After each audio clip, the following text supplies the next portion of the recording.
oleh perang rapati tenanan benang mati namun itu yang pertama, termasuk ulama yang pertama memberi penjelasan itu Syekh Nawawi. Akhirnya melahirkan kekaguman yang luar biasa dengan tafsir Munirnya itu.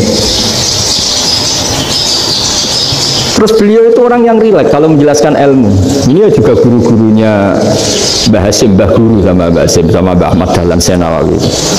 Jadi dulu yang alim di Arab itu ada Syekh Nawawi, ada Syekh Khotib Minangkabau, ada Syekh Bakir Jogja, ada Syekh Mahfud Termas. Itu orang Indonesia banyak sekali yang alim. Bahkan diantaranya yang dikagumi Al-Azhar itu juga orang Indonesia, nama Syekh Abdul Manan, itu mbahnya Syekh Mahfud Termas. Itu pertama ada duta besar Indonesia di Mesir, itu termasuk barokahnya Mbak Abdul Manan tadi, itu juga orang Indonesia. Jadi pemahaman ulama Indonesia itu khas, termasuk ketika memaknai apa? Syahid. Ketika memaknai apa? Syahid. Itu unik.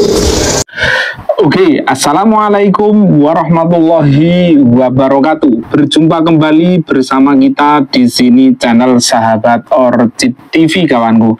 Dan oke, mudah-mudahan sahabat-sahabatku semuanya tetap selalu dalam kebaikan, dimudahkan segala urusannya, dilancarkan rezekinya, dan dikabulkan semua hajat-hajatnya. Amin ya robbal alamin.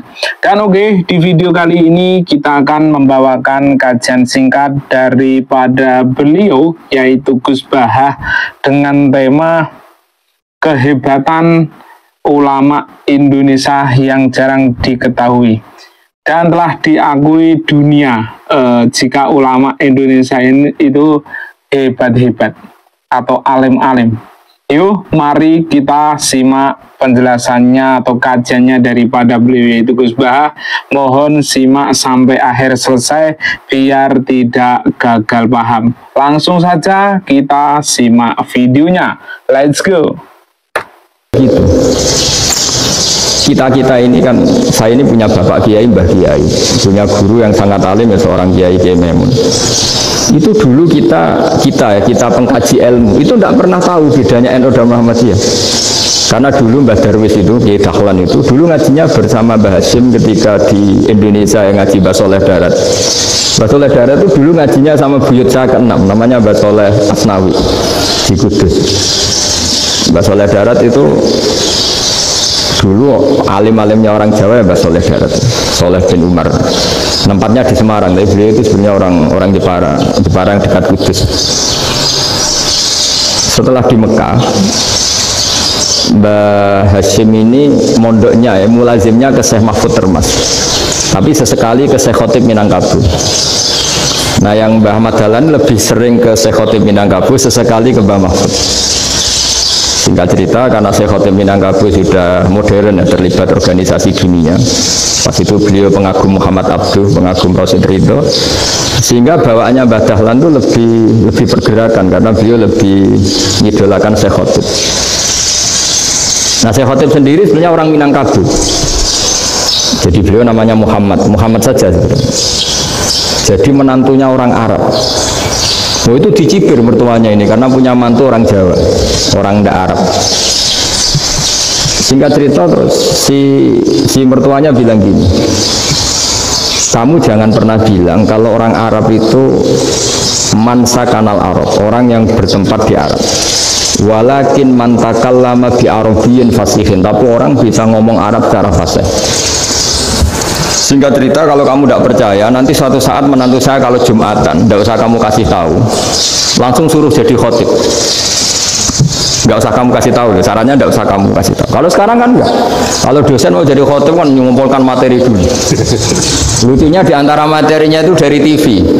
Makanya jadi ribet kan khutbah sekarang.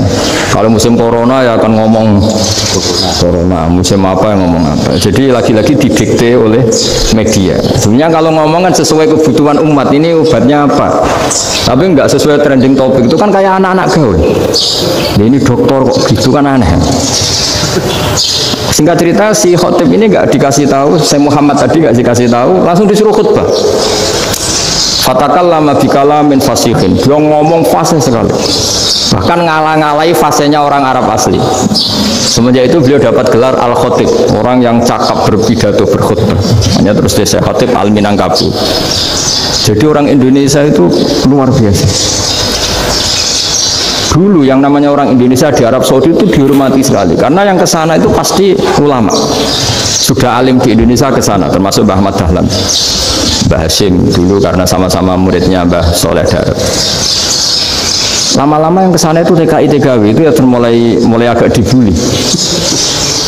Dulu Syekh Nawawi di antara ijtihad yang dihormati itu beliau mengkritik nyuwun sewu orang yang kan orang biasanya normalnya kan muji orang mati syahid.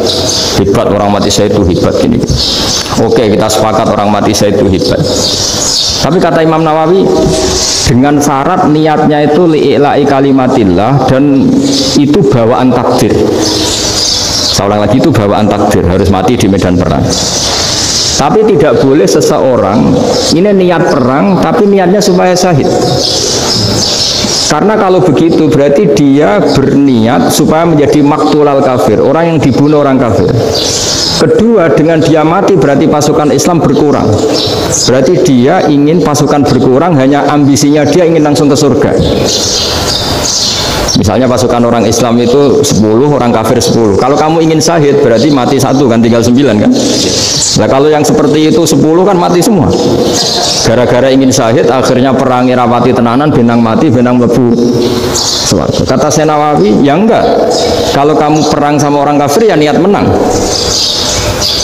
Dengan niat menang ini kamu ingin li'ila'i kalimatillah. Tapi kalau kamu ingin syahid berarti kamu menuruti keinginan nafsu kamu yang cepat masuk surga. Itu orang Arab kagumnya bukan main. Karena di mana-mana orang itu dinilai dari niatnya. Paham ini ya? Tapi perang loh ya, dalam kondisi perang, bukan teroris. Perang itu artinya orang kafir yang ingin bunuh kita, itu perang namanya apa? Perang. Dulu orang cerita syahid itu hanya pokoknya syahid itu hebat, pokoknya syahid itu hebat. Syahid di medan perang itu hebat, pokoknya syahid di medan perang hebat. Tapi ketika Syekh Nawawi memberi penjelasan ilmiah, jika kamu perang ingin cepat mati, ingin cepat syahid, artinya ini untuk pemenuhan diri kamu, karena kamu bayangkan langsung masuk surga. Kamu lupa bahwa dengan kamu dibunuh kekuatan Islam berkurang. Akhirnya beliau memberi penjelasan, syahid itu bagus, itu sebagai takdir. Hanya takdir itu kita perang yang ingin menang, tapi takdirnya mati. Jangan dibalik, oleh perang rapati tenanan, benang mati, namun itu yang pertama, termasuk ulama yang pertama memberi penjelasan itu Syekh Nawawi. Akhirnya melahirkan kekaguman yang luar biasa dengan tafsir Munirnya ini. Terus beliau itu orang yang rileks kalau menjelaskan ilmu. Ini juga guru-gurunya Mbah Hashim, Mbah Guru sama Mbah Hashim sama Mbah Ahmad Dahlan Syekh Nawawi. Jadi dulu yang alim di Arab itu ada Syekh Nawawi, ada Syekh Khatib Minangkabau, ada Syekh Bakir Jogja, ada Syekh Mahfud Termas. Itu orang Indonesia banyak sekali yang alim. Bahkan diantaranya yang dikagumi Al-Azhar itu juga orang Indonesia, nama Syekh Abdul Manan, itu mbahnya Syekh Mahfud Termas. Itu pertama ada duta besar Indonesia di Mesir, itu termasuk barokahnya Mbak Abdul Manan tadi, itu juga orang Indonesia. Jadi pemahaman ulama Indonesia itu khas, termasuk ketika memaknai apa? Syahid. Ketika memaknai apa? Syahid. Itu unik. Ketika Syekh Nawawi diuji dulu itu yang namanya ulama diuji dulu oleh 100 ulama. Jadi dulu ya ada kompetisi. Imam Bukhari diakui jadi ahli hadis itu diuji oleh mi'atu muhaddisin, 100 orang ahli hadis, sanad dibolak-balik, matanya dibolak-balik, tapi beliau tetap bisa mengembalikan proporsi sanad itu. Syekh Nawawi pernah diuji gini. Ayul afdol al ulama awe salatin. Keren mana ulama sama raja atau sama orang-orang kaya sama penguasa? Ya keren ulama.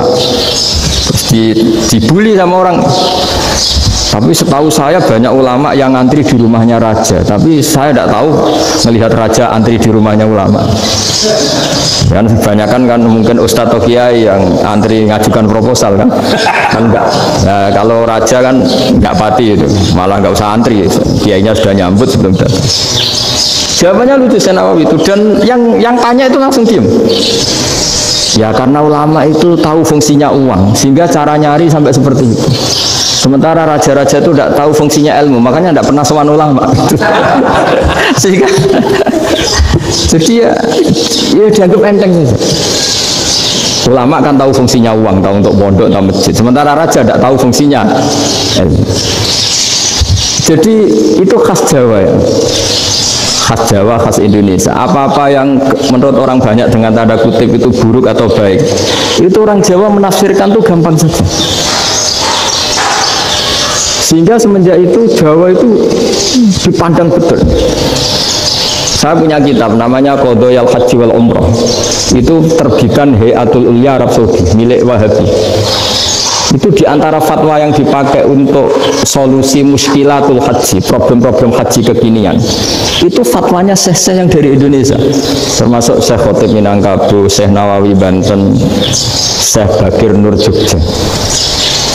Misalnya begini, dalam fatwa-fatwa yang menyulitkan kita ya, sampai sekarang jadi perdebatan. Ketika Safa dan Marwah itu dengan batas tertentu, saya ulang lagi dengan batas tertentu, mau tidak mau atas nama kebutuhan, itu kan butuh perluasan. Karena kalau naik turun itu mudah disepakati ulama. Jadi misalnya gini ya, saya punya tanah seluas ini. Pasti orang akan mengatakan sampai bawah ya tanah saya, sampai atas tanah saya. Itu mujma' alaih, disepakati. Sehingga Nabi ngendikan al-Ka'bah min tuhumil ardi ilas sama Ka'batun. Ka'bah sampai ujung bumi, sampai ke aras semuanya Ka'bah. Sehingga tidak ada perdebatan ulama ketika Masjid Haram ditingkat, kemudian yang di atas sholat. Tetap dia menghadap Ka'bah. Tidak harus diluk melihat di bawah, enggak. Karena Ka'bah sampai langit. Sama, tanah Anda kamu tingkat sampai 10, enggak ada tetangga protes. Karena bawah sampai atas tanah Anda. Tapi kalau diperluas, tanah Anda kamu luaskan setengah meter saja atau 3 cm saja, iso geger mbek tonggo. Karena di mana-mana batas itu ya tadi, kalau atas bawah miliknya, kalau samping enggak. Pertanyaannya, perluasan Mina itu ke samping, perluasannya Matof yang Mas'ah itu juga ke samping. Geger kan ulama dunia. Bagaimana hukumnya Mina Jadid, Mina yang diperbarui atau Mina yang diperluas? Itu diantara rujukan baik yang membolehkan maupun yang menentang. Itu ya syekh Indonesia. Itu orisinal tuh. Saya punya kitab orisinal terbitan Hayatul Ulya, kira-kira ya kemenaknya Arab Saudi kalau di Indonesia itu. Itu yang dirujuk dawuh Syekh Nawawi, dawuh Syekh Khotib Minangkabau. Karena apa? Ada logika khas Jawa. Misalnya begini. Meskipun saya tidak perlu fatwa Mina Jadid sah apa enggak, memang jadi perkhilafan ulama. Misalnya kampung ini dinamai Mina. Pertanyaannya gini, tanah yang di samping ini bisa milik Anda apa enggak? Ya bisa Gus kalau dibeli atau dihibahkan. Berarti tanah di samping Anda menjadi milik Anda karena ada proses pengambil alian lewat beli maupun hibah. Nah masalahnya ini negara itu berhak menganeksasi atau memasukkan ini sebagai Mina. Itu ulama Jawa kalau ditanya, alasannya apa? Fa innal muttasila bis-syai' hukmu dzalika syai'.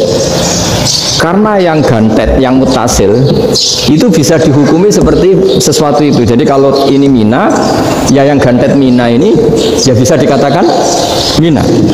Beda dengan membuat Mina Malang Mina, wah itu tidak bisa, ada mutasil kan? Itu enteng sekali ulama Jawa. Satu ya tentu karena kebutuhan, tapi asal masih al-muttasilu bihi, yang masih tanah yang masih mutasil. Nah ketika perluasan Mas'ah antara Safa dan Marwah kan misalnya ini batas luasnya Safa, ini batas luasnya Marwah. Lalu atas nama kebutuhan Safa Marwah itu sampai sini, sampai agak meluas ke sini. Itu geger Arab Saudi. Wah ini gimana? Padahal tawaf itu harus antara Gunung Safa dan Gunung Marwah, sa'i itu ya. Tapi kalau istilah Quran memang tawaf sama-sama. Makanya apa? Inna Safal Marwata min sya'airillah faman hajjal baita wa i'tamara fala junaha alaihi ayyat tawaf. Nah, jadi kalau istilah sa'i di Quran itu masih tawaf. Karena harus ada, kalau bisa lah, bukan harus. Kalau bisa memang harus ada unsur muternya. Kita kalau sa'i kan dari sini Sofa sampai sini Marwah, terus kan agak muter ke sini. Kan agak membentuk lingkar. Nah, makanya Quran tetap mengistilahkan apa? Tawaf. Jadi bukan sini ke sini terus sini ke sini kan enggak, tapi sini sampai sini terus muter kan terus sini. Jadi antara setar dan selama ini prakteknya kan gitu ya, Sofa ngambil sini terus ke sini terus agak muter. Nah, karena ada unsur agak muter ini terus orang menyebut apa? Tawaf. Tapi itu bukan syarat sah, ini cerita ideal. Saya ulang lagi ya, Gunung Sofa itu puncaknya atau pucuknya kalau dalam bahasa Jawa itu ya hanya segini, ini sampai sini. Nah, kelompok Islam yang fikih keras nggak boleh diperluas karena Allah memilih tempat ini itu spesial, jadi nggak boleh ke yang lain. Tapi ketika kebutuhan mendesak, mau tidak mau harus diperluas. Itu jawabnya Kiai Jawa lucu. Gunung sing ketok itu sing dhuwure tok, sikilane luwih ombo. Jangan cuma berhenti di sini, saudaraku. Mari kita rampungkan atau selesaikan kajiannya sampai akhir selesai. Karena kata beliau yaitu Gus Bahah, ngaji kui sangat penting sekali. Maka dari itu kita rampungkan videonya sampai akhir selesai.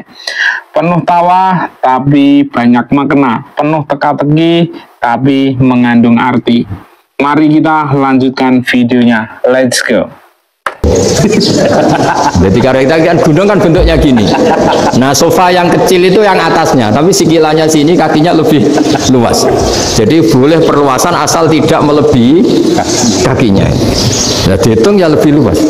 Jadi Kiai Jawa itu kayak wong delok gunung Penanggungan, kayak gunung Arjuna. Di mana-mana puncak gunung itu lebih kecil timbang kakinya.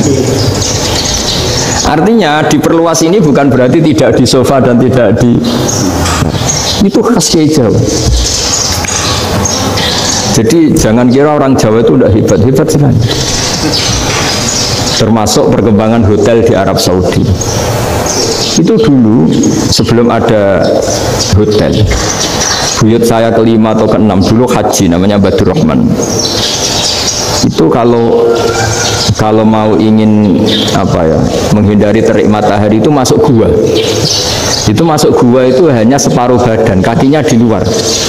Jadi jangan bayangkan kalau gua di Indonesia kayak gua Akbar di Tuban orang bisa masuk jalan-jalan, enggak. Gua di Arab itu kayak cepitan batu, tidak sampai masuk. Sehingga kepalanya dimasukkan, kakinya masih kena matahari, saking panasnya Arab Saudi. Sehingga dalam bayangan hijrah ketika Nabi bersembunyi di gua Sur, itu kata Abu Bakar, kalau orang kafir melihat kakinya pasti melihat kita karena nggak bisa masuk penuh. Jadi orang itu mau dempes tok.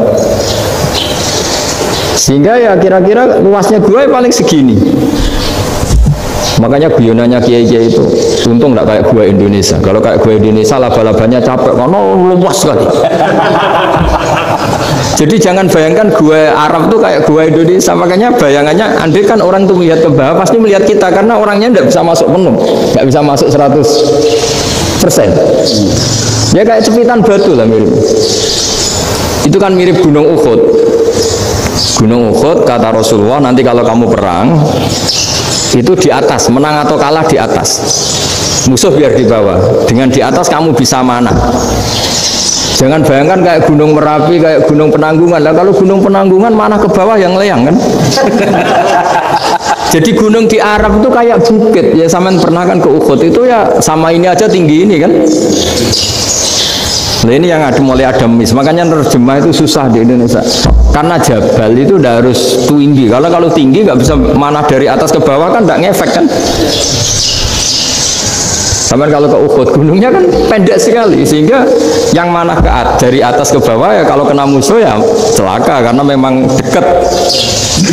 Nah kalau gunung Indonesia mana dari atas ke bawah yang leyang nggak ngefek. Nah itu susahnya nerjemah bahasa Arab ke kita. Jadi apa ya? transkrip itu nggak gampang karena ada pengertian yang beda. Kita kalau bilang gunung itu tinggi sekali. Sampai banyak mahasiswa tersesat ya saking tingginya. Kalau orang naik Uhud nggak akan tersesat, wong ketok dari bawah itu. Nah ini pentingnya ngaji ya. Jadi akhirnya ulama-ulama Indonesia itu dipakai rujukan.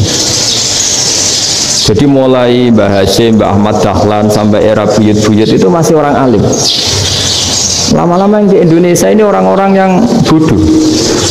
Sehingga orang Jawa kalau ke sana dibully, ya Jawa tak kulu kaya. Orang Jawa itu penggaweannya itu makan ular. Karena belut itu kalau di kamus itu persis ular. Dulu itu kan kamus tidak full color. Gara-gara gak full color, gambar belut sama ular itu sama. Belut itu belut sama ular kalau nggak full color gambarnya sama apa enggak? Sama. Terus orang Jawa itu kan masih banyak yang makan bajing itu apa? Ketupai. Bajing kalau digambar tidak full color sama dengan tikus. Gambar yang tidak warna hitam putih. Sehingga kita ini dibully pemakan tikus dan pemakan ular. Karena belut itu persis ular kalau digambar yang tidak full color. Sampai datang Syekhona Khalil, datang ulama ngarang kitab ya judulnya Al-Belut. Karena nggak terima bangsanya dinyek makan ular. Terus dikarang wal belut hayawanun fakhriyun, terus ya isu fi kadza wa kadza, itu beda dengan al-hayyah. Itu diterangkan mulai bisa nerima. Terus sistem hotel juga gitu. Sampai tanyakan dalam sejarah dulu orang Sedayu ada namanya Syekh Mukhtar. Syekh Mukhtar bukan bikin rumah besar yang siapapun orang Indonesia haji itu nempat di sana. Nah ini yang menginspirasi akhirnya ada hotel. Dulu Syekh Mukhtar hanya menyediakan untuk hujat-hujat Indonesia. Lama-lama jadi hotel.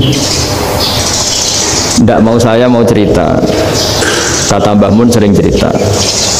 Kenapa wa ma arsalnaka illa rahmatan lil alamin, kata Mbah Mun, Allah itu pasti bikin ulama yang tidak produk Arab itu pasti ada. Kalau orang Arab jadi ulama wajar, bahasanya Arab, domisilinya di Arab. Tapi Allah akan selalu bikin ulama yang tidak bangsa Arab. Imam Ghazali itu Tus itu Persia. Imam Bukhari itu kira-kira kalau sekarang ikut Uzbek. Ya, Imam Bukhari itu kalau negara sekarang ikut mana? Uzbek.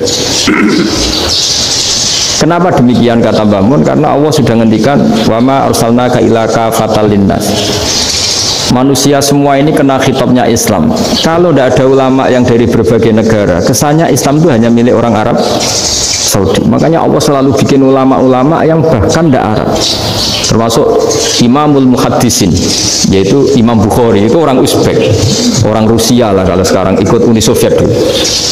Imam Ghazali itu orang Persia. Syekh Nawawi itu orang Banten. Karena Allah ingin memaklumatkan bahwa Islam ini untuk semua, sehingga orang yang tidak Arab pun bisa belajar Islam. Yang alimnya itu nggak kalah sama orang apa? Arab. Makanya ini PR ya. Kalau Gus Dah Ploso nanti ngendikan suatu saat orang belajar Islam itu bahkan orang Arab pun bisa belajar ke Indonesia. Kalau orang Indonesia bisa alim betul kayak dulu. Sekarang banyak liga antar ulama. Itu orang Indonesia pasti masuk. Ulama-ulama top dunia. Itu pasti orang Indonesia banyak yang masuk. Karena tadi ketika orang Indonesia baca kitab, itu orang Arab itu kagum, kok bisa ada bahasanya baca secara benar. Bukan sekedar bisa baca secara benar. Karena memang dilatih sedemikian rupa di pondok-pondok. Makanya kita semua lah, yang alim di Indonesia itu kemana-mana ya pasti alim. Dulu putra Mbah Mun namanya Gus Zofur itu tahun pertama ya sudah the best di tahun pertama. Kalau tahun pertama the best-nya ilmunya bawaan dari sarang, dari keluarganya. Gus Najib mondok di Said Muhammad tahun pertama sudah dipuji sebagai yang teralim karena ya sanggup. Kalau dipujinya tahun ketiga, tahun keempat kan mungkin dapat dari sana. Ini tahun pertama. Seolah lagi tahun pertama. Karena pengajaran di Indonesia itu luar biasa di pondok-pondok. Makanya kalau dalam anekdot pondok itu cerita-cerita lucu itu. Ada orang Jakarta ngaji, setelah di kelas itu pelengahan terus melihat jendela, lihat pintu, terus lama-lama gurunya marah. Kamu diajarin kok tidak punya sopan, melihat pintu terus gak memperhatikan guru ya. Anak Betawinya jawabnya lucu, habis Pak Guru bohong. Kenapa ya? Kamu Pak Guru bilang Ja'a Zaidun, Zaid datang. Tak lihat gak ada yang datang. Setelah itu contoh nasab kan ro'a itu Zaid, dan saya melihat Zaid, saya gak melihat Zaid. Contoh ketiga yang jer kan maror tuh Zaidin, saya berjalan ketemu Zaid. Pak Guru diam di situ gak jalan-jalan. Jadi saking detailnya Indonesia dia cari. Kalau rofa Ja'a Zaidun, kalau nasab ro'a itu Zaidan, kalau jar marortu bizaidin. Nah si murid Betawi ini karena pertama sekolah ngiranya gurunya itu cerita Zaid datang, makanya dia lihat pintu terus, mana katanya datang kok tidak datang-datang. Nah dengan latihan seperti itu kemungkinan orang Indonesia salah itu kecil karena memang dilatih betul. Saya ulang lagi karena memang dilatih betul. Sehingga ketika orang Indonesia ini yang cerita seorang wartawan, ini kisah nyata, kali ini tidak anekdot, kisah nyata. Ada wartawan internasional meliput Ramlah itu di Gaza, di Palestina. Wartawan Indonesia ini hanya bisa bahasa Inggris. Dijak ngomong bahasa Arab, terus dia bilang saya tidak bisa. Saya tidak bisa, saya bisanya ngomong Inggris. Tapi apa yang terjadi setelah sholat, si Indonesia ini jadi imam pakai sholat jariyah lagi. Baca bismillah benar, bismillahi jer karena mudhof ilaih. Terus ketika iktidal ya benar, Rabbana lakal hamdu mil'u samawati wa mil'ardi benar. Ketika tahiyat ya benar, at-tahiyatul mubarakatuh sholawat. Sama orang Arab ini diambungi. Orang Arab kalau senang orang itu dicium. Kamu tawaduk, sebenarnya kamu itu ahli bahasa Arab. Karena orang Indonesia sekali sholat itu gak ada yang salah. Meskipun benarnya karena hafalan, tapi bagi yang ahli nahwu itu hebat. Misalnya kita kalau ngapalkan kan bismillahi, bismi jer karena ba, Allahi jer karena mudhof ilaih, ar-rahmani jer karena sifat, ar-rahimi karena sifat, alhamdu rofa karena mubtada, lillahi jer karena ada huruf jerli, robbi jer karena sifat. Sebetulnya tidak karena pinter, tapi karena hafalan. Tapi orang Indonesia hebatnya itu benar terus. Rabbana lakal hamdu, ya kan, alhamdu rofa, terus mil'u samawati ya rofa karena sifat. Sehingga terus orang Indonesia kalau sholat di Timur Tengah itu dipuji karena makhrajnya ya benar, rofa nasabnya juga benar. Nah itu di negara lain tidak ada yang kayak Indonesia. Orang Cina itu sering bikin marah orang-orang Arab karena kalau dongo itu nggak fasih kayak orang Indonesia. Orang Indonesia kalau dongo ya Allahumma tohir qalbi. Orang Cina ini yang jadi guyon di Arab, Allahumma tahir kalbi gitu. Itu kan bedanya jauh. Itu orang Arab pertama membiarin, lama-lama kalbun entak gitu. Maksudnya asu-asumu gitu. Karena dia bilangnya qaf itu kaf. Jadi kalau Allahumma do Allah tohir, kalau aturi nyucekno panjenengan kalbi ing asu ingsun kan. Tapi kalau qalbi itu ati ingsun, tapi kalau kalbi anjing ingsun. Bedanya qaf sama kaf. Ada arah-arahnya kalbun entak, asu-asumu maksudnya kan. Tapi padahal orang Cina itu bareng dilihat tagnya ya pakai qaf. Orang Indonesia enggak, mulai kecil dilatih sak fase-fase. Sampai yo sulit betul latihan Fatihah itu. Kalau di Kudus malah sampai 3 bulan Fatihah.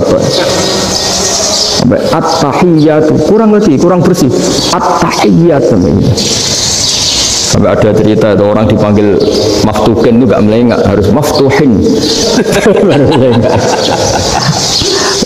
Tapi barokahnya itu orang Indonesia kalau dongo memang benar-benar Allahumma tohir qalbi. Ya Allah sucikan hati kami, bukan tahir kalbi. Karena sekali jadi kaf itu maknanya anjing saya. Ya Allah sucikan anjing.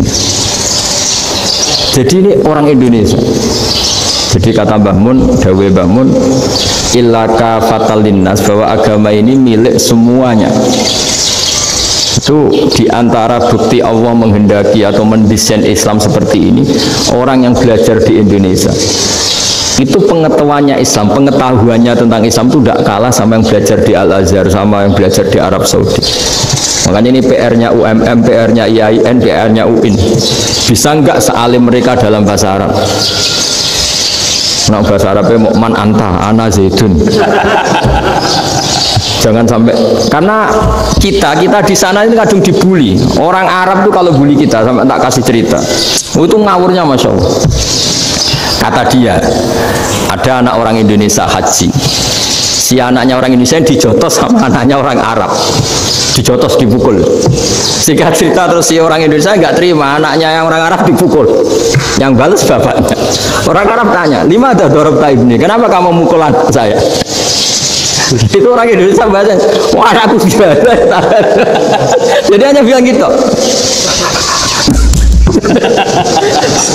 Arya, anak saya dihada ya maka tak ada. Arabnya gitu. Anak saya dipukul maka saya balas mukul. Itu orang Arab mantuk-mantuk, oh gitu. Paham? Suatu saat ada orang Indonesia itu sama orang Arab itu dilus-lus itu ya digini-giniin. Karena dia latihan bahasa Indonesia, latihan bahasa Arabnya itu masih mufrodat. Jadi kalau mengartikan yadun itu tangan, saro itu jalan. Jadi kalau jalan ya saro-saro. Roksun itu kepala. Ana itu engsun. Jadi karena dia nggak ngerti penggunaannya. Itu bahasa Arabnya tuh yadun anta. Jadi bukan yaduka tapi yadun anta. Berarti tangan kamu. Saro-saro itu jalan-jalan.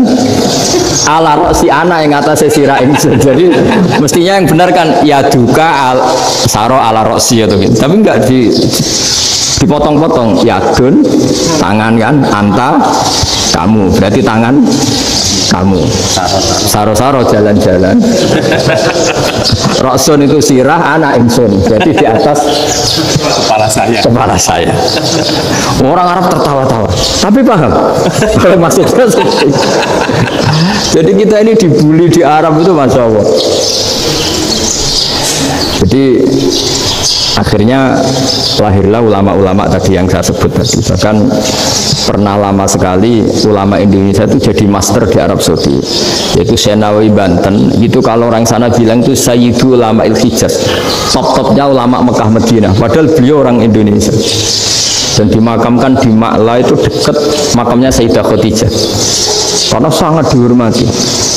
Nah, di antara sebab dihormati adalah ketika orang memahami syahid, maknanya pokoknya maktulal kafir. Syahid itu adalah orang yang kalau perang itu mati di medan perang. Itu Imam Nawawi merinci secara detail. Kalau dia perang supaya tujuannya mati syahid cepat ke surga, berarti dia nuruti hadzun nafsi, ingin cepat ke surga.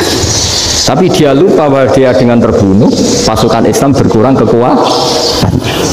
Maka syarat perang yang benar adalah ya ingin menang. Di mana-mana perang ya lillahi kalimatillah, supaya kalimat Allah itu menang, jangan ingin kalah. Soal dia mati takdir, tapi jangan ingin mati. Wah, itu terus dikagumi. Ternyata memang, oh iya ya, kalau pasukan Islam 10, kafir 10, kita ingin syahid, berarti ya kalau orang ingin syahid kan terus mungkin perangnya ada hati-hati, main ngawur saja terus kalah mati. Ya, apa kalon satu kan, terkurangi satu kan. Nah kalau semuanya 10 punya niat gitu. Alhamdulillahirrabbilalamin, kita sudah merampungkan kajiannya daripada beliau yaitu Gus Bahah kurang lebih 30 menit. Alhamdulillah, walaupun kita ngaji hanya lewat YouTube, mudah-mudahan kita dianggap sebagai murid beliau dan juga bisa menerapkan dalam kehidupan sehari-hari apa yang sudah kita cerna dalam mengkaji kajian daripada beliau yaitu Gus Bahah. Dan oke, buat sahabat-sahabatku semuanya, jangan lupa like and subscribe dan nyalakan tombol notifikasinya biar tidak ketinggalan video-video terbaru dari channel Sahabat Orchid TV. Terima kasih banyak buat saudaraku semuanya, sahabat-sahabatku. Kurang lebihnya mohon maaf jika ada salah-salah kata. Cukup sekian. Wassalamualaikum warahmatullahi wabarakatuh. Bye-bye.